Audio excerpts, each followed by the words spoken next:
Kemudian teman-teman sekalian, kiamat ini sudah terlalu banyak tanda-tandanya. Dan memang Nabi SAW menjelaskan akan terjadi tanda-tanda. Ulama membagi ada tanda-tanda kecil, ada tanda-tanda besar. Tanda-tanda kecil ada yang sudah terjadi, ada yang sedang terjadi, ada yang belum terjadi. Tanda-tanda kiamat besar belum terjadi semuanya. Ya. Tapi ini semua teman-teman akan pasti terjadi sebelum terjadinya kiamat yang besar. Ya. Tanda-tanda kiamat kecil yang sudah terjadi adalah sabda Nabi SAW, hitunglah kiamat itu termasuk lahirnya aku, diutusnya aku, dan meninggalnya aku. Tiga-tiga sudah terjadi. Nabi SAW sudah lahir, sudah diutus, dan sudah meninggal dunia. Kemudian beliau sebutkan juga termasuk tersebarnya taun amwas. Ya. Virus taun. Yang ini terjadi di zaman Umar bin Khattab radhiyallahu anhu, yang banyak sahabat juga terbunuh dengan virus ini. Gitu kan. Dibebaskannya Palestina di zaman Umar bin Khattab juga terjadi. Ya. Ini semua sudah terjadi tanda-tanda kiamat ini. Jadi cukup banyak yang sudah terjadi. Bahkan Nabi SAW menjelaskan ya, kalau kaum muslimin akan membuka wilayah Hira, dan memang sudah berhasil juga ya, dibebaskannya. Islam akan membebaskan Konstantinia atau Konstantinopel, Turki, Istanbul ya. Itu juga sudah terjadi di tahun 1439 Masehi di zaman Sultan Muhammad Fatih, Muhammad Murad Al-Fatih rahimahumullah. Sudah terjadi gitu. Jadi banyak yang sudah terjadi. Ya. Tentu ada juga yang lain, saya tidak jelaskan semuanya karena cukup panjang bahasan, tidak mungkin dalam sejam. Anda bisa kembali ke kajian kami tentang hari kiamat, cukup banyak, di antaranya bedah buku Minhajul Muslim ya, di bab tentang beriman kepada hari kemudian. Kemudian ada juga yang sedang terjadi, seperti misalnya sabda Nabi SAW, tidak akan terjadi kiamat sampai zina itu menyebar. Ya.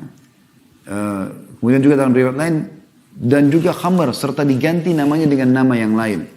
Bukankah Anda lihat sekarang dilegalkan? Ya. Diskotik, bar, karaoke, dengan lampu-lampu yang terang, mendapatkan izin, mereka bebas melakukan semua itu. Nah itu sudah dilegalkan. Zaman dulu tuh sangat aib besar kalau ada terjadi perzinahan. Orang mungkin menyembunyikan diri. Sekarang orang sudah melihat terang-terangan. Bukankah film-film sudah banyak disebarluaskan di medsos. Semuanya orang bisa melihat aurat orang lain. Bisa menonton zina dan segala macam. Bahkan mendukung dan segala macam. Bahkan bisa investasi ikut-ikutan di situ. Itu kan sudah merajalela. Khamr digantikan namanya. Sekarang kan digabung khamr yang bersaudara sama zina. Pasti dia paket biasanya. Setelah mabuk zina. Atau zina dengan mabuk. Ini dua hal yang sulit dipisahkan, seperti kembar gitu ya. Dan dosa ini rata-rata ya, seperti bersaudara, memanggil satu sama yang lain. Kalau sudah melakukan ini akan terjadi, ini akan terjadi, ini. Terus begitu. Tapi dua hal ini selalu ada. Anda lihat relevansinya, diskotik, ada khamr, ada wanita yang menawarkan jasa untuk zina. Karaoke, pasti ada wanitanya gitu kan, yang menawarkan begini. Tempat-tempat bar dan segala macam ini sama. Maka ini kayak satu paket teman-teman sekalian. Dan ini sudah disebutkan oleh Nabi SAW. Diubah sekarang menjadi julukan atau judul hiburan. Jadi bukan lagi dikatakan perzinahan. Hiburan. Sehingga akhirnya tidak masalah orang pakai jilbab pun untuk masuk di sana. Ya, laki-laki yang soleh pun masuk di sana dan segala macam hal. Allahul Musta'an. Ini termasuk tanda-tanda kiamat yang sudah nyata. Tanda-tanda hari kiamat juga kata Nabi SAW. Ya. Bahwasanya banyaknya laki-laki menyerupai perempuan, perempuan menyerupai laki-laki. Bukankah di zaman kita seperti itu? Bahkan di zaman kita ini, ya, semoga Allah selamatkan kita, di beberapa negara dilegalkan pernikahan sesama jenis. Di Indonesia pun pada mau ikut-ikutan. Ya, diangkat LGBT dan segala macam, diangkat itu sebuah kebebasan publik. Padahal melawan fitrah. Allah sudah hancurkan kaum Lut karena mereka homoseksual. Dan juga dalam masalah lesbian, kata Nabi SAW, ya lesbian, praktek lesbian di antara wanita adalah zina di antara mereka. Tidak bisa. Ya.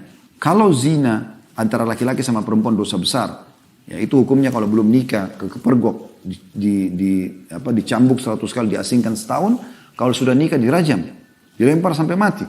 Tapi kalau orang homoseksual ini beda hukumannya. Kata Abdullah bin Umar atau Abdullah bin Abbas, kalau pelaku ini sodomi atau homoseksual ini, kalau kepergok dan ketahuan, dia dicari tempat tertinggi di sebuah kota itu, lalu didorong dari atas. Kemudian dilempar, dirajam dengan batu dari bawah. Sudah nikah atau belum nikah? Kalau zina, rajamin nanti kalau sudah nikah. Tapi ini tidak.